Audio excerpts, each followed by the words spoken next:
All right, everybody, welcome back to Movie Talks with Jill. We're your hosts. I'm Tony Serrato. I'm Gavin Butts. And to our special guests again. It's your boys, Cat Boy Records. Michael Ajazi, filmmaker and director, actor, multi-listed. Let's go. Fantastic. He's a comedian. Yeah. You know what I'm saying? He just ain't making nobody laugh. All right, stand-up comic yourself. I can tell you right now, with that jawline, he is not a comedian. I might look like the Crimson Chin, but chill out. Nah, he's just a backup dancer on SNL. The junior version of Magic Mike, right? I ain't got no magic no more. It goes away after listen, I might be 31, but I'm like, baby, come back. That's why they call me Channing Tate. No. Man, so you see this legend? I'm just and he gone. He gone. Good, man. Welcome to Movie Talks to Chill. I got to fill in for Pat today. We miss you. You stay well, good brother. Sir. And we'll see you soon. Next episode, exclusive on Pat. How you handle the allergies? I think I found my filling when I need to go. Yeah, that's what it is. We'll give you some Zyrtec. It'll be on the way. Shout out to Tony. Shout out to Gavin over there. So why don't you tell us what brings you to the film festival, sir? Yeah, man, so I've been coming here for the last 3-4 years, and it's been nothing but awesome. I've been having to meet great people, such as Kenneth, now you guys, Steve on the background, Katie as well, and everybody just became family, and that's why I come here, man. You're learning something new every time, and even if you're not, it's just about the engagement of building that community, Absolutely. So just being a filmmaker, director, and actor, and like I said, multi-listed kind of person, and just a professional in general. Not the Joker or Superman, but just Michael Ajazi. So White Adam. White Adam. Listen, okay? All right, okay. Man. All right, DC, call us up. We got to call us up, DC. Hey, James Gunn. I already auditioned for the next Superman movie, so what's up, man? Y'all think I'm mine. Okay. How you like me now? Yeah, they just talk about that. That's it. Talk about that Crimson Chin John. I got this S tattooed prematurely. It's not much. No, I'm kidding. But yeah, man, Tony, everybody, a part of Sunscreen, they really put it on. I'm so grateful for all the opportunities. We just had a short film being presented, by the amazing Stephanie Davis. It's a filmmaker. It's a great comedy. It's kind of your old classic, old school comedy, like Ryan Reynolds meets Ben Stiller, right? Okay. It's sweet, man. We have great crowd work with everybody, and it's just a good scene because it's like, man, listen, we live in a sensitive world now. We all understand that, and that's okay. And listen, if that's you, that's for you. However, don't stop making the process work. You got to trust this, man. Exactly. And we've just been getting great feedback, and it's cool because the punchline's just like how Kenneth says, it's because he's white. That's right. It's okay. Hey, the sun was more past the equator on my side than yours. Talking about being that 2% minority in the south side of Chicago where I'm from, bro. Hey, shout out to Ancestry.com and AfricanAncestry.com. Okay, told me that I was 4% Irish. Leave me alone. At least you're white somewhere. No, you already know. Hey, as long as I can get my reparations, I'm good.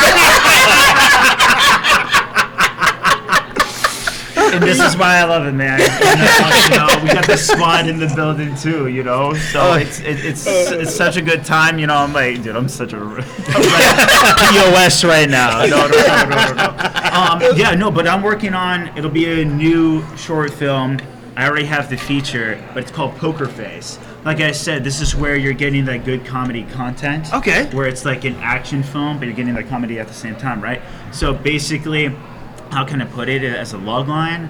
Let's just say everybody has their own vendetta, and then we're all at a poker table, and then you find out one person's screwing over the other, and then not only are you roasting and everything's adding up, but then you're getting different like roadhouse kicks, talking about how I looked like Chuck Norris earlier. That's great.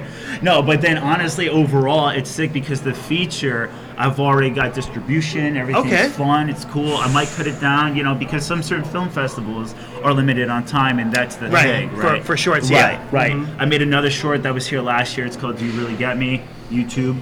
check it out. But that's been winning different film festival events, such as like Best Screenplay in Atlanta Film Festival. It's been sick, man. Nice. We've really had a good 2-year circuit, and just stoked to see what the future, opens up for all of us. Absolutely. Yes, So sure. from being actor and also having your own, products that you've done, what's your favorite aspect that you've done?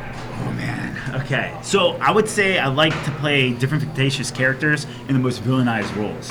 I mean, that's just me, because not only am I putting my own twist to it, but if it's a juicy story, I can really convey to just do a lot of improvisation. That might be my top tier, if not comedy. Okay. And another good, I would say, goal setting of mine, I had a lot of success when I was younger. Again, just being humble with part of the process. I was actually a high fashion model for 10 years, 25 different countries overseas with Elite Milano, and just working with like Abercrombie and Fitch. If you've seen the bags with the abs on them, I'm just throwing it out there. Oh man! I thought I recognized it. Did I pitch that idea to you to do that so I could get my like 5% commission? I'm just saying Now he wants 25%. That really means. Bunch of bullshit. No, Mike, not to cut you off, but question for you. Like when you do the improv, what I'm saying? Like, you already put all this time and, energy into the scripts and stuff, and then you do the improv. How does that affect your timeline, like your completion date? Because when you do the improv, it's never the same, so you have to go depict what you want and what's gonna, sell the film. How do you work that? So personally for me, what it is just that you want to if you are improv, you want to stay to the script. That's what you want to do, okay? Even though that you have all this dialogue. So my personal opinion on how I work, the way that I start it is I'll go off the dialogue and then just making everything on my own. And then whatever fits the pocket is literally just whatever comes to mind. But That's I make insane. sure that I have, so when I go through a script, right, and I really dissect it between the storyline itself or the character, I make notes on the side every time. And when I do, then I'm like, okay, we're hitting this point, I remember this word, let's just go off of that, and you gotta wing it. You know what I mean? Right. Sometimes when most of my life has been spontaneous, and I think that's the best adventure that I've ever had. And honestly, that's all she wrote at the end of the day, because I metamorphed that into my acting. And I kid you not, it's always worked out for me better that way than anything that's been like handed to me. Hey, I need you to say this.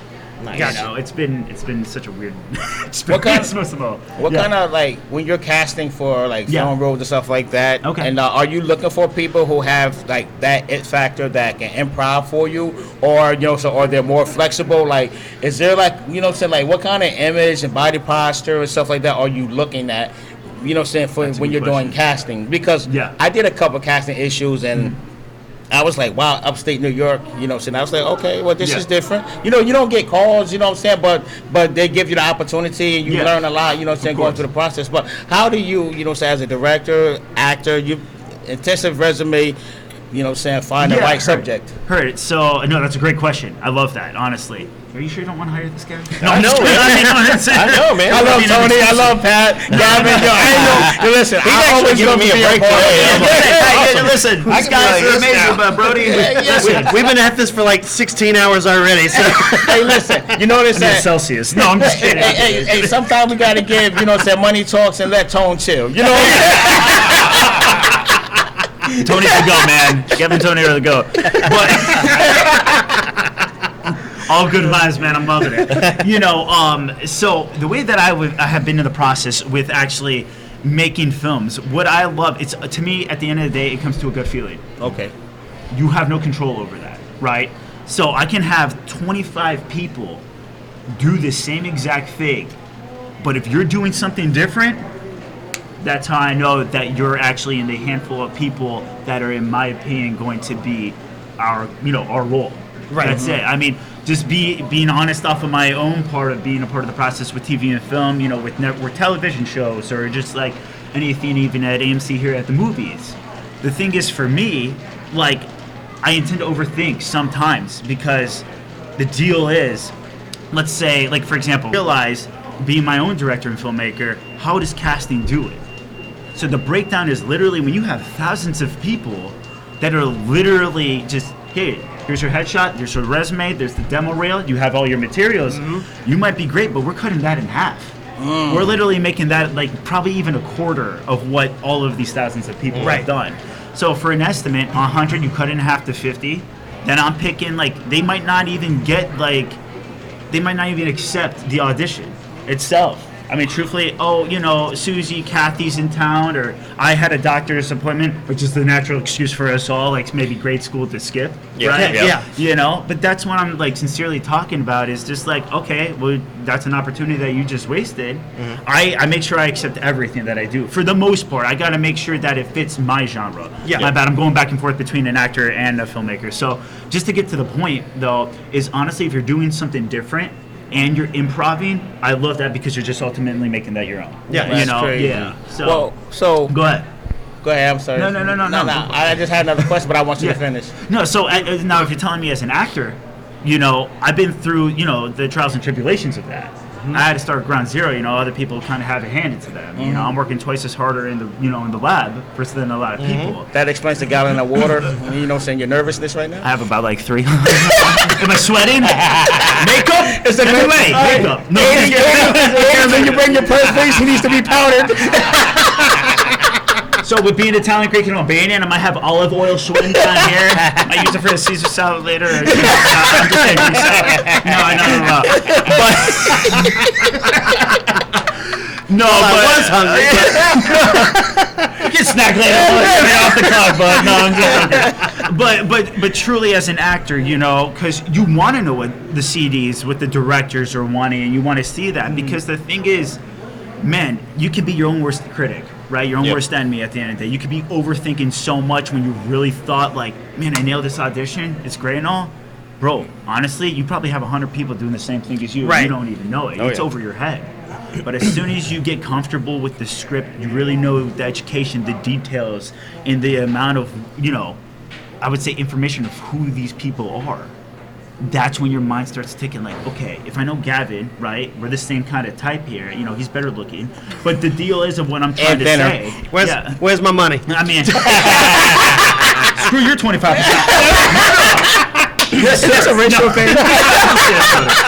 The new college. This is brought to you by AMC Theaters.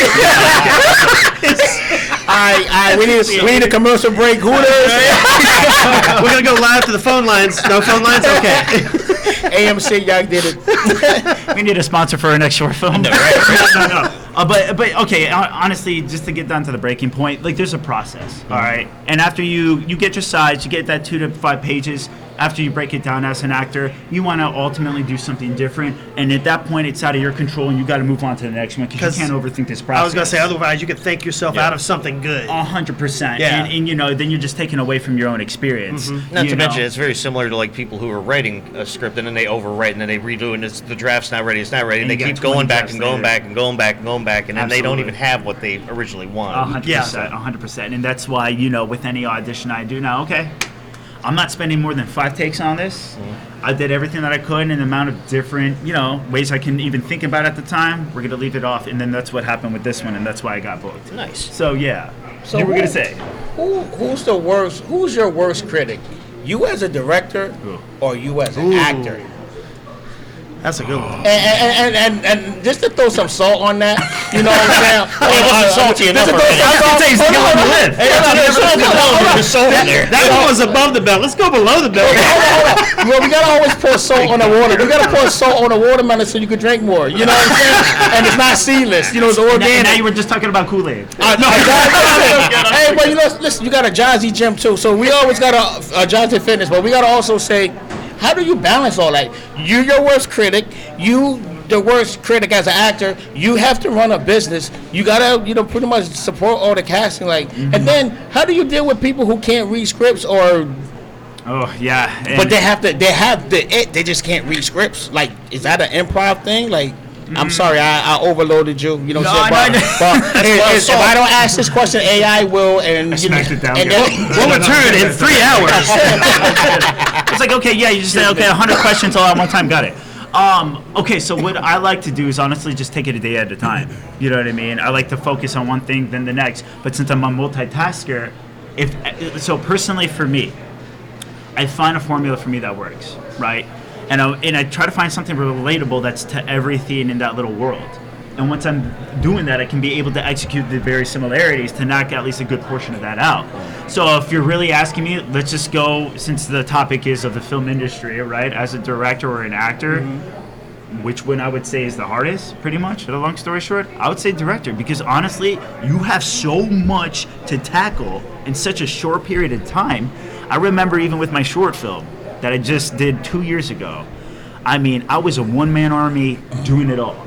I had no help behind it. And even if I did, I was ringing in the cavalry. I'm like, yo, listen, we need Steve, we need Katie, we need Gavin, we need Tony, we need Kevin. Or Kevin, I'm stupid. Hey, Kevin, shout out to you. I know you're in the theater right now. I mean, Kenny. We need AI here. He's forgetting my name already. I mean, how many black people you know out here? And I was just, I mean, I know. There's this ledge over here. No, I'm joking.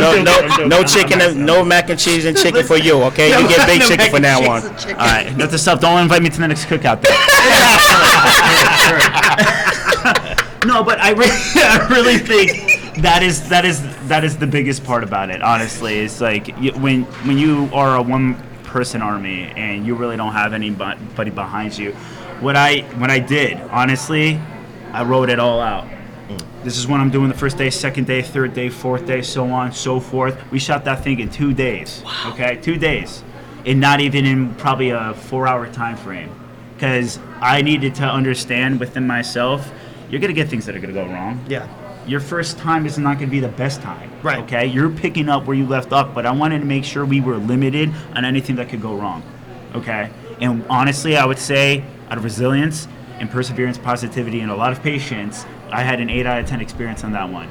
And it's just due to the fact because I understand the position of forgetting my lines. I understand the position coming from a director's point of view that, hey, look, my man, we're going to trust you with this. I ain't got no complaints at all. If you fumble a line or two, or even on the other end, you make it your own, that's another take to put in the book, and that might be it. Yep. You know? So that's what I think, ultimately, that's my worst critic, is who I am as a director, because I'm a perfectionist, and I always want to make it better in the end game, you know? Because we, as an audience, too, you know, absolutely, you're never going to know how they're going to react. Yep. And you have no control over that. Nope. You know, but I've had some of the great... Put it in front of 10 different people and get 10 different results. opinions on it. Well, it's like being a stand-up comic, you know? Yeah. You can do the same routine. Yeah. So actually, you can meet me at Canopy later. Yeah. Okay. After a few shots. No, I'm just joking. But no. I mean, to answer your question, I think that's where I'm at. And as a business owner in the fitness industry and health and wellness, I mean, that's what I do. I understand where my clients came from. I mean, dude, I'm not perfect, you know, and nobody is. So that's kind of like the end game there. The route is literally just putting my feet in other people's shoes because I understand, you know. So your energy, what is since you're so busy all day, where all this damn energy come from? Like, what is your, like, when you wake up in the morning, do you do your 20 push-ups? Are you stretching? Earth's yellow sun. You know what I'm saying? Are you doing yoga? You guys, you know, I'm just out here. We're just getting buff and we're getting some good sometimes. Man. We have the situation over here. Here to pump you up. I am totally here to pump you up. Oh, man. Bring the buns over here. Oh, God. You have to get him back to the chopper. To the chopper. Out of control. You know, all the short nigga dropped down to 5'8", 120 pounds. Soaking wet. What was that commercial? It's neighbor. I said neighbor. He gonna come surround us with Hulk Hogan. And we gonna have. We're not gonna get out of the theater. We're not gonna make it. We'll put Big Rob on him. No, you know, where does the energy come from? I mean, honestly, man, it just knowing you don't want to fail your people. Right. That's where it comes from. Because, man, I want to be there for everybody as much as I can. I mean, dude, my sleeping schedule sucks. I probably get like 2 to 3 hours a day, no lie. And this has been an unfortunate term of events for the last like 15 years because I always want to be better than who I was yesterday. That's dope. No joke. I know it's pretty, you know, cliche to say. No, that's but real. ultimately, that's it. Honestly, you can catch me up until 6 in the morning working on a script. You can catch me up, you know, in the morning, just like honestly until 2 a.m. And I know I got to be on set at 3. You know what I mean? And we're just running lines. We're doing the craft. You know, you got to be on this thing because people really think that it's that easy, you know? And I know, unfortunately, that there can be some hobbyists out there and, you know, amateurs and, you know, all the mediocrity out there. But, however, if you really want to get in this business and if you really want to take a grasp of your craft, the only way to do it is to put the hard work and dedication in. I am not joking. Yep. I'm not. I know it's, again, that's a cliche to say. You look at The Rock, you know, what is it, $7 Productions, or excuse me, I forgot, or you know what I mean. But like just anything in general, man. Imagine this. So I've been doing this for 5 years. I really didn't even get my first role probably down the line for, I don't know how many auditions I've done, probably over 1,000 with even in that first year. You know what I mean? And just, you have to outlast your competition. That's what it comes down to. You know, I've gotten callbacks. You know, I've gotten even pins, and even when it comes to a place where, let's say, LA, for example, right? And just as hypothetical, imagine you were the CD. Okay, we got in touch with the director. Now I'm on hold, and it's between him and I, right? But he's gonna win this just because he lives there. You see what I'm trying to say with this? Yeah. So it really just goes down to the line of, really, you got to just put that hard work in. You got to wait for your moment of your time, you know? Yeah. And that's what I mean. We all have an ego, but you got to really honestly let that go. Yeah. So my question to you go is, you talked about, you know, so the project you're working on, and obviously you got a lot of energy, as it says. But if you could do, what would be an ultimate dream film to make or to be a part of? Oh, you know what? You've probably seen it. We're going to go with what film I would have loved to have been a part of. Tropic Thunder, no doubt. Oh! No, wait. Part, yeah. Which part? Now, okay, if you ask me which role I would have loved, Robert Downey Jr. playing, you know, the black dude. That was awesome. Yeah. That was awesome. Yes. I feel like I could make that my own without even looking at it. Just, you know, doing myself. Tom Cruise, bro. Tom Cruise. That was sick. See that director over there? Yeah. I want you to punch him right in in the the face. Face. Sorry, For dude. that, Bob. Why don't you take a Sorry, step dude. back and fuck you in the face? Find out who that was. Put a quote on that? Yeah. No, I remember, dude. I'm gonna get you a G5. But is there also a project like in the back of your head, like, this is a movie that I would love to make? Or is there any kind of genre or story that you would like to tell? Yeah, 100%. You know, I grew up in the south side of Chicago in Old Buck, legitimately the ghetto, right? And I had a lot of different trials and tribulations that I kind of mentioned earlier a little bit. And again, I mean, I've seen gunshots, I've been at gunpoint, I've seen my friends die. You know, I was even homeless from 13 to 15, and I had to eat out of trash cans and sleep out of abandoned buildings. Sorry, a little bit on the sensitive side, but that's cool because we wear our heart on our sleeves, my dude. But at the end of the day, I would love to make that a reality for me. Okay. How I mention it, I tell people, like, as you get to know me, it's more of like, if you've seen the movie 8 Mile with Eminem, you know, the 2% minority being white and the rest being, you know, multiracial. One of the best spitters in the game. Yeah. Yeah. Undoubtedly. 100%. Yeah, 100%. You know, even with Nas being up there and everybody like that. I love Nas. You know what I'm saying? And Tupac and so on. Rest in peace to legends.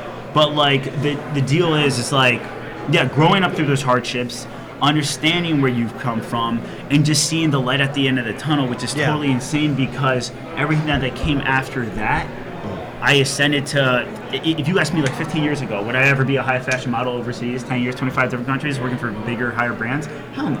That's insane. Would I ever get to develop into commercial acting and booking a regional commercial, for, you know, Rooms to Go? No. After that, you know, even Hallmark movies and all this other stuff? No. I would have never thought this. And now it's just a lifetime, and I would love to put that on the big screen. Being a product of your environment, knowing you can do whatever it takes, just don't give up at the end of the day, no matter how much your mind is tricking you. That's where I come from. Well, you know, the funny, what I mean? the funny part that you mentioned your hardship, you know, is humbling, because, you know, saying the guru, you know, saying watching George Farah's situation is nuts, and that he had to heal himself and go through all that. But he said the same thing. You guys have a lot in common, where, you know, saying they live seven in a 1-bedroom house. He said that he used to eat out of the trash cans and everything. He never Eric had Thomas. it. You know what I'm saying? Like, Brown, people look at you now, and you know what I'm saying, and we'll be like, my perception, you know, I don't judge people, you know, think to the heavens, but they would have thought you was just a white collar dude looking outside in. Oh yeah, he just this guy. Look at him, he's white collar, got a shirt button. You know what I'm saying? And they don't. I'm just saying the stereotype. You know what I'm saying? It's just not. You know, people don't understand. You know what I'm saying? And I'm glad that you mentioned that. You know what I'm saying? And I appreciate it, bro. No, go ahead. You know what I'm saying? So it's just, for us, you know what I'm saying, how many films and scripts and short films or whatever that you work on at the same time? You know what I'm saying? What's Exactly. and then, you know, how, you know, said, how did the money work before you started getting paid? Like Terry Crews was on Club Shay Shay. Yeah. He said he didn't get no. He said, yo, he got $4,000 for Friday, and he said he didn't get no money for training day. You know what I'm saying? Yeah, I so remember it's just like, seeing that too. but Denzel got an Oscar. So I'm just saying. Yeah. But he says, thank you. You know what I'm saying? All that polite, stuff. well-mannered, But- educated, you But know. he says, yeah, but he said because without him doing those roles and being around the mix, you know what I'm saying? What got you into all this in the first place? What made you do this? Because you really, like you said, I mean, you're a good-looking guy, fitness model, the whole nine. You can work out, you're in shape. You can celebrate. Well, life is about branding. Yeah. I mean, come on, all Yeah. your fashion is about branding. If I don't think that you can sell my product, I won't be interested. Yeah, And you don't have to exactly. be the cutest guy or the cutest girl or whatever to do it. You just have to have that X factor. Grace Jones. Yeah. Everybody know Grace Jones. Yeah. You know what I'm saying? How did she become what she was? She's not even she's an iconic star. How did you do all this? And why?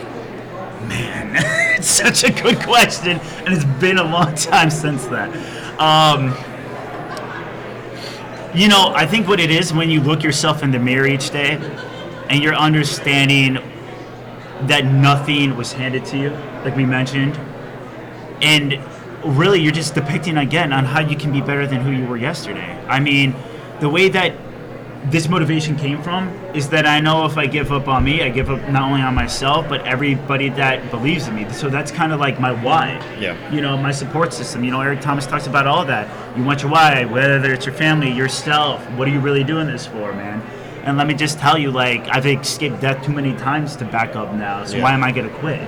Right. You know? Love it, yes. So, dude, I mean, that's just my why, and that's how I overcame a lot of those trials and tribulations because, you know, there's no blueprint to life. Yeah. I mean, I tell parents all the time, like I used to be a motivational speaker for anti-bullying campaigns, right? I was almost bullied to the point where I almost took my own life, unfortunately. And then after that, became motivational speaking with so many different, you know, ideologies, such as like Eric Thomas and stuff like that, like by being on tour with them. So the deal is, honestly, it's just about like, I'm going to take this quote from him, you got to want it as bad as you want to breathe. Yep. Oh. You know, and I think Les Brown also comes up with another good quote where if you can look up, you can get up, right? So that's where that kind of comes from for me. Because there's always like a bum in the back of my head about a tick, and I just get pissed off of motivation because, man, you're your own competition, and you got to make sure you know you're doing better than who you were. Yep. Right? So that's what I mean. I just remind myself about all this stuff. Like, dude, like for example, I would look at, you know, old friend photos, and I can kid you not, as much as they were supporters, they were just there for the title. They weren't there because they actually were for you. Right. You know what I mean? And I'm sure we all have that. I mean, even between your podcasts, dude, you guys are killing it. I already know it, you know? Talk about that energy, now I see it. No. You know, I'm like, well, sorry guys. No. But that's what I'm talking about at the end of the day is when you have that support system and you know when it's truly for you, and dude, I only can count a whole good handful of my friends, meaning my best friends, on just these right here. You know, I don't need 100 people to be supporting me. And honestly, family is not always blood. You make your own family. So anyway, as I'm encouraging everybody to ramble here, where it's coming from, honestly, is just, again, I always remind myself where I came from, I remind myself of my why, and I remind myself of who I'm really ultimately doing this for. Nice. Right. You know what I mean? And that's where that comes from. Because I get pissed off of motivation from my own self because I know one day I'm going to be better than what I thought I was before. As Absolutely. we mentioned with this experience. So what do you do with idle time? Well, you see, no, I'm just joking. Gym, tan, laundry. Yeah, there you go. No. No, that's a solid message, though, like Yeah. to everybody, and just, you know, saying basically you got to do it for you, you got to keep going, you got to keep brother, moving. exactly. Yeah, You know, 100%. do that, and that's a good message for all the listeners out there and viewers. You know, for all this aspiring filmmakers or existing 100%. filmmakers that are going through rough times. Yeah. But I hate to do this. 'Cause No, it's we been gotta cut it off awesome. here. Yeah. No, but I think we have maybe another interview planned in a little bit. So I just want to make sure we have enough time for everybody because we're probably going to be capping out at 6 to get ready for the after party tonight. Thanks. But thanks again, guys, so much for coming. For the Yes. viewers out All there, good vibes, brother. thank All you. good vibes. Sunscreen Day 3, getting ready to wrap up here in a little bit. We will be back tomorrow till tomorrow afternoon. But until then, for Movie Talks and Chill, we're your hosts. I'm Tony Serrato. I'm Gavin Butts. Your boy is Caddy. Michael Ajazi, a.k.a. Magic Mike. Awesome, guys. All right, guys, take care. Thank you. See ya.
All right, everybody, welcome back to Movie Talks and Chill. We're your hosts. I'm Tony Serrato. I'm Gavin Butts. I'm Patrick Wall. And to our special guest. My name is Flora Chang, and I'm a composer. Oh, very nice, very nice. So before we get into that, guys, I just want to announce real quick, this is day 4. Final day of the Sunscreen Film Festival. It's been a very exciting weekend. A lot of great interviews. We're about to have another one right now. So let's jump right into it. Tell us about composing, like what you've done. Yeah, so the reason I'm here is because I and many other musicians wrote a score for Sarah La Fresa Del Mar, which is going to be screened today at 11 o'clock, and it's a Spanish international film based in Colombia. Oh, nice. Yeah, so I mean, That was the film Darwin was telling us about. Yes, That yeah. his friend, yeah. Darwin and the crew. We know The those guys crew. very well. Is this a feature film or a short? it's a feature film. Okay. So it's quite interesting project because when I first met the director, it was in Spain, and he didn't speak English, and I don't speak Spanish. So after we met in Spain, and we went back home, and we decided to have a Zoom meeting. And we didn't really thought this through because we didn't speak each other's language. So we both were pretty much like smile, and then just like Google Translate, and we just started laughing because we didn't realize. We Just kind of point to things behind you. This. Yeah. No, I so- could use violin. Yeah, and it was wonderful working with the crew, with everyone. I was working in a close relationship with the band in Colombia called La Banda del Bisonte, and which is the band of the bison, I guess. Okay. And basically, I create a theme Okay. for the movie, and I sent it over to them, and I said, okay, you guys, I want you to do your version of this theme. So then I would tell them which part of the movie that they are going to score, and then I'll do my part as well. So I did about 95% of the music, and then La Banda del Bisonte also did a portion of the soundtrack, and also other musicians have like their own like singles, their tracks within the movies. So that was it was a fun experience, and every musicians were very talented.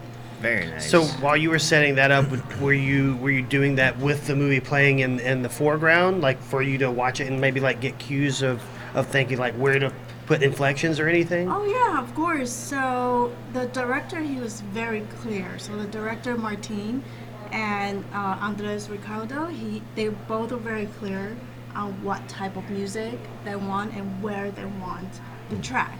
So I basically go back to the time codes, because in movie we score or we edit via the time codes, and then I look at the film and okay, so this section needs this type of instruments, this type of tone, and then therefore I create the track for it. And same thing with the band in Colombia, so they were scored, based on the emotion. Right. So, Okay. Yeah. As So- I've told these guys too before, it's like it kind of goes to like when we talked about dumping files in there and frames and amount of times. That's all goes into time code. Time code is like super important when you're Of editing something. course. It's like Yeah. got to know exactly where something's going. Yeah. No, go ahead. No, I was please. gonna say, so forgive me if I'm wrong, but I believe you're the first actual composer we've had on the show. And I just, I have a question. Like, are you classically trained in playing instruments? Yes. I was born in Taiwan, Mhm. and I went to Yamaha School of Music, and my instrument was piano. Okay. So I was with Yamaha School of Music for a few years, and then I kind of dropped out because I hated it. I had a tiger mom. Okay, so Oh, okay. if I wasn't perfect, that means I failed. Oh. So it's one of those. I Gotcha. remember I got a 98% on math. How dare you? And then I got punished because I was just a few points away from getting 100%. Wow. My entire That's- family would have high-fived me if I had Yeah, gotten yeah, I that. know. Like, so what happened? No. Were you not feeling well, or Yeah, it was just coming from a very, very tough family. So same thing with music. If you're not the best, then you're worst. Yeah. Okay, so then for a while I just hated music so much. I wish it didn't exist because I wouldn't get punished. But then later on, as I grew older, I see that a lot of my close friends, they were really enjoying music. Not the way that I was brought up. Like, they really love it. So then it kind of changed. You got the passion back. Yes, Yeah. I did. And then finally I decided I want to study music and composition, which was a disappointment with my family. Because they want me to be a lawyer, Doctor, or I don't know, engineer, something like those three. So if I'm not part of those three career choices, then, again, I'm not. Oh, you're just wasting your life. Like, no, this is my passion. Yeah, so I'm the black sheep of the family. My sister is a pharmacist, so I have an older sister. So Nice. Yeah, you compose music for movies, and you're the black sheep of the family. Like, Yeah, if I told that to my pretty family, much. like, you'd be one of the greatest people in my life. Well, because in Asia, honestly, if you're born in Asia, every single one of the, people play an instrument. It doesn't matter if you're a doctor, lawyer, scientist, whatever. You will probably know how to play one instrument very well. So it's almost like learning math, English, science. It's one of the subjects. Right. So, but most parents do not want you to study music. Okay. It's like a very freelancing kind of work. It is a very difficult field. It's kind of like somebody saying, well, you're composing for film, but someone wanted to be a filmmaker. It's not.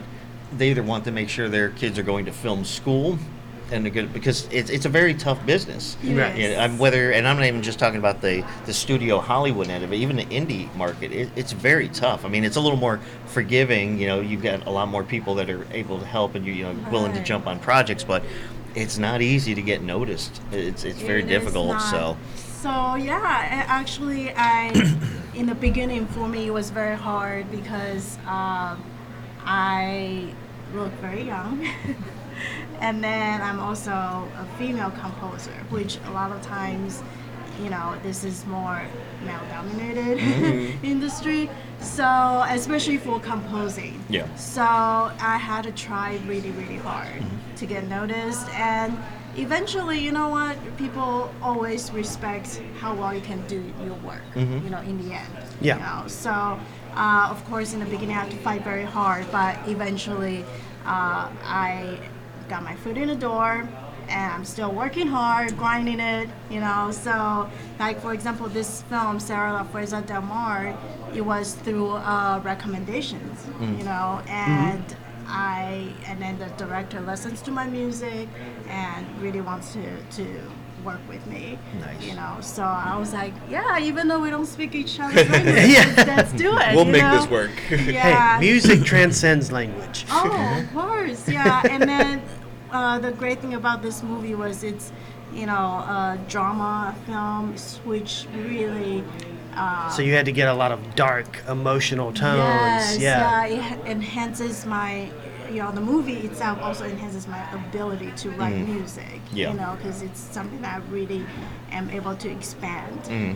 Because I have done a lot of horror films, and those are more suspense, background, tension. But this one is very artistic and beautiful. The film itself is just art. So it really makes me, push me to write very artistic, beautiful music.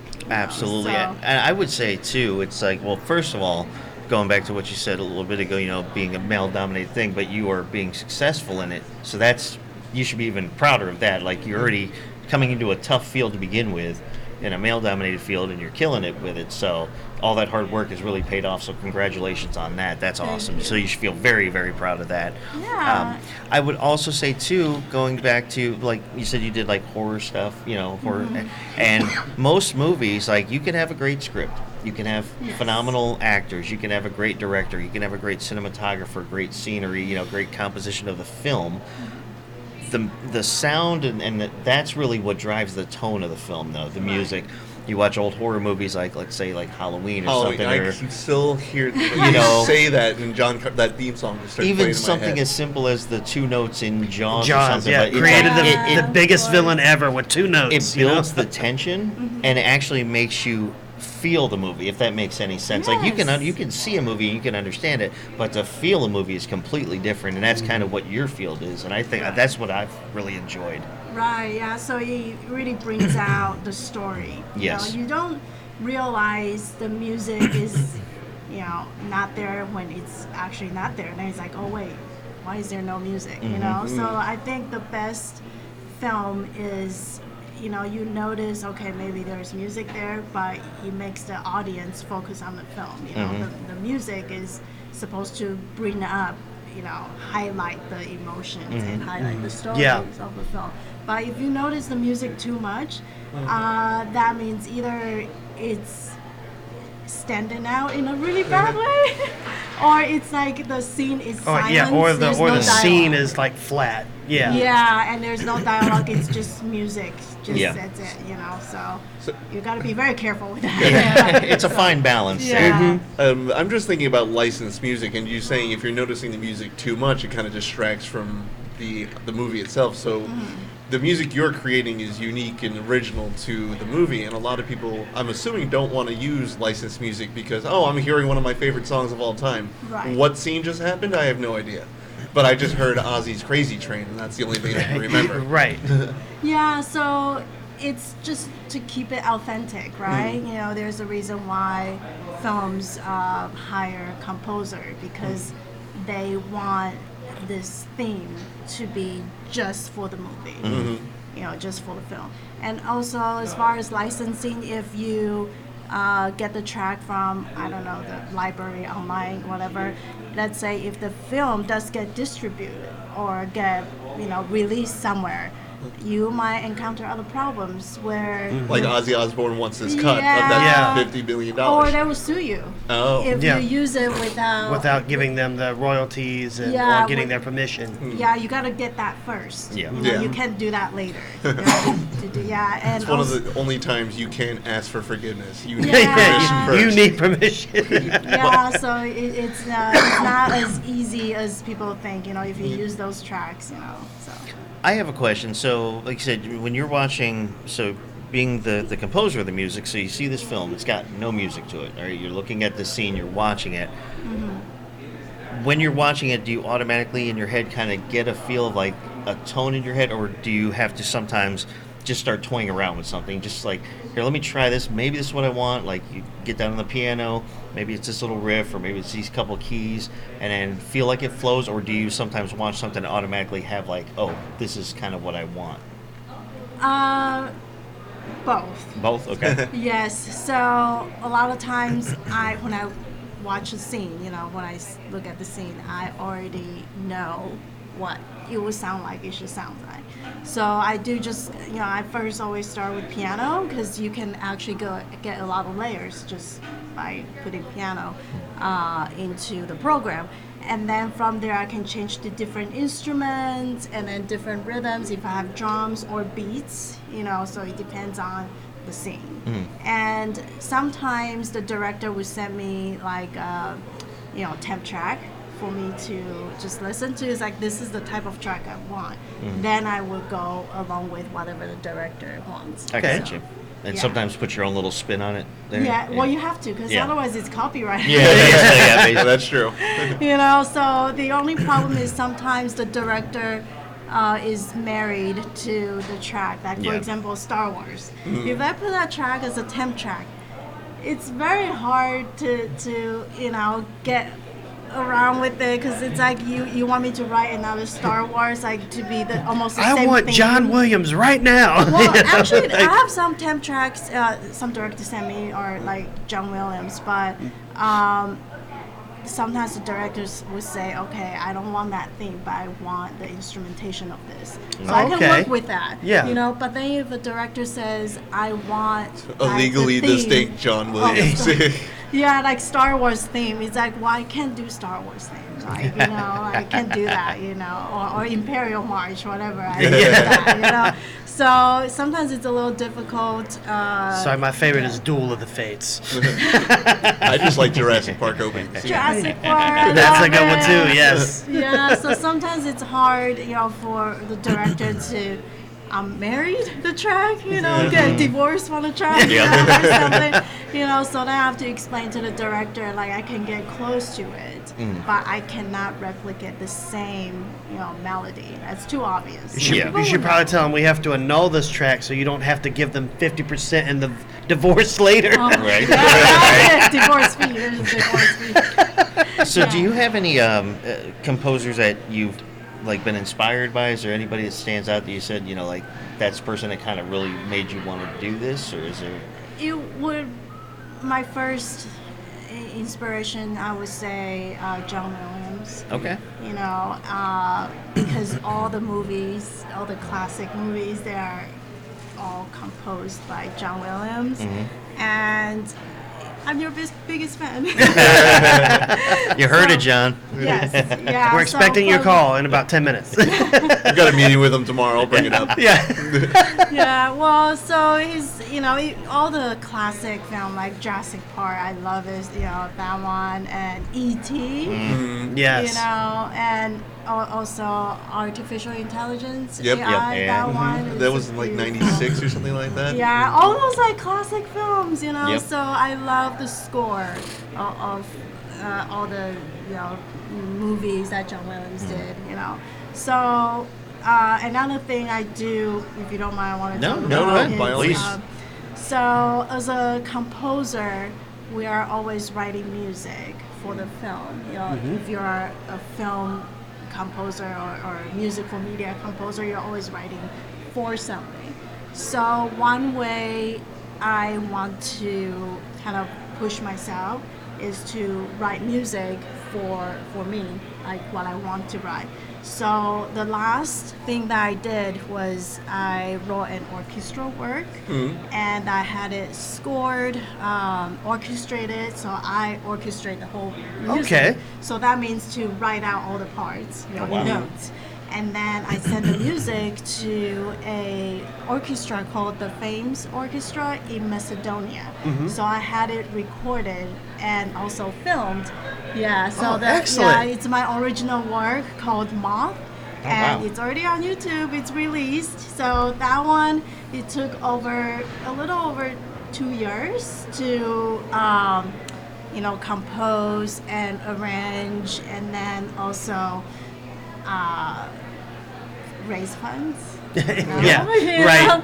There's So- always the money Oh, yeah, aspect. Yeah, that's why it took 2 years. But That's it's still not that bad, No. though. That's not bad at all. That's actually very good. You said I it's mean, called Moth, M-O-T? Moth, M-O-T-H. Yeah, I just released it like a couple 2 weeks ago, and I also had a pre-release party at Platia Restaurant at UCLA. Oh, wow. Yeah, so it was like a closed VIP only, pre-release party, and I recorded with the orchestra, and it's just I want to show people I can do this. I can write music for real musicians. Right. Because now there's a lot of musicians, a lot of composers or songwriters. You have your own home station, right?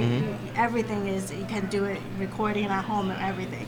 But one thing I feel like, since now the AI has been like rising and everything, I feel like I like the authenticity of like the humanistic nature of like maybe the little air there, or just the way that human plays. When When it you also listen to an acoustic guitar and you hear the finger slide just a little bit. Right. Yes, even yes. that when you've got a full orchestra, and even if one violin's maybe a little bit off, you get that extra I feel, love that extra emotion. Yeah. No, I get it. Yeah. And then the conductor like whips them back. And a little vibrato. Everybody's vibrato is different. So when everybody perform together, it just gets that more. It's more human. The AI is too perfect. Yeah. Right.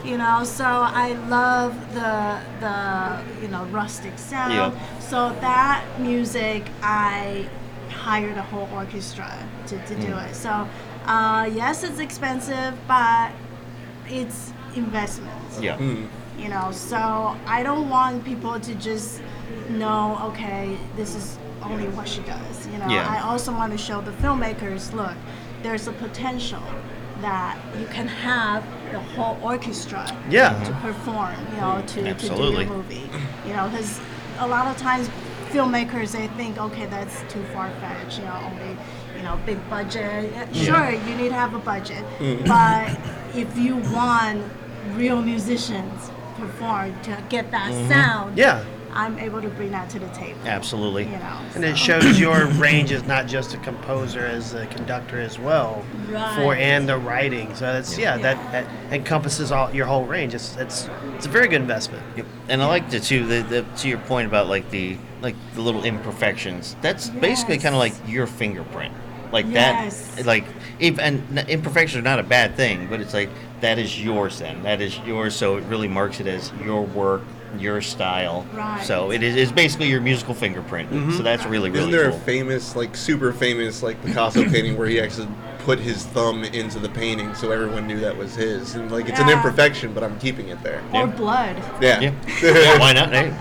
Yeah, or snot. Yeah. Or hair. Anything that's DNA. Yeah, so I mean, I really love just working with real people, and I feel like, musicians and artists should get paid. definitely. Instead of hiring like AI do your work Yeah. and then just let the computer do everything. I think we're in the industry of art, and this is our work. Exactly. So you gotta treat it like people that have like 9 to 5 job. Yeah.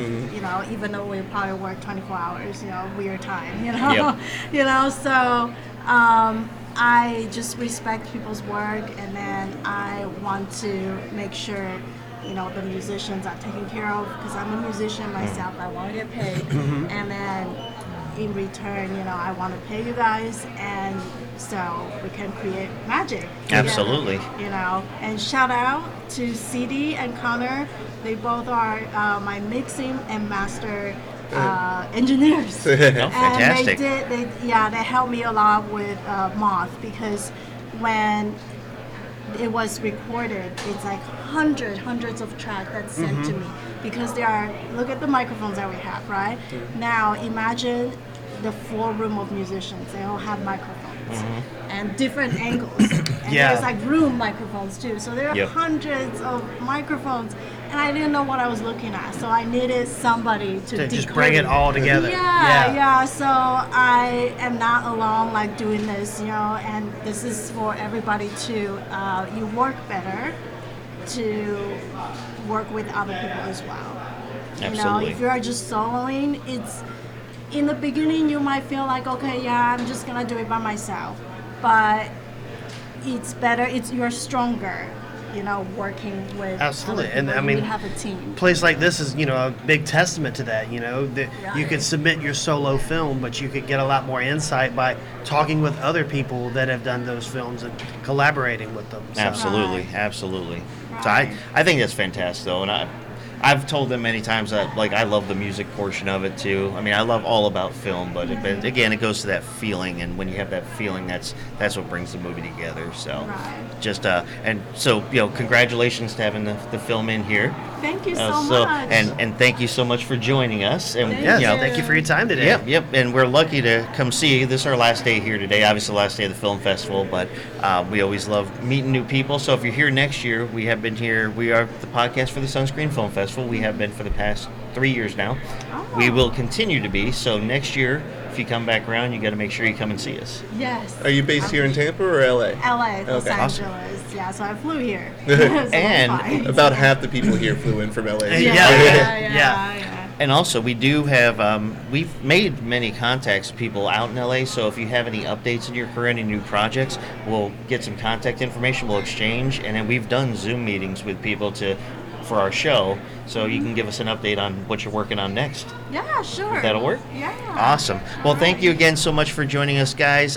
For you out there, the listeners, this is day 4 of the Sunscreen Film Festival. We'll be here for a little bit more today. Hopefully have a few more really good interviews, this one being one of the most amazing ones so far. Thank you guys so much. Continue to check us out. But until then, for Movie Talks and Chill, we are your hosts. I'm Tony Serrato. I'm Kevin Butts. I'm Patrick Wall. And I'm Flora Chang.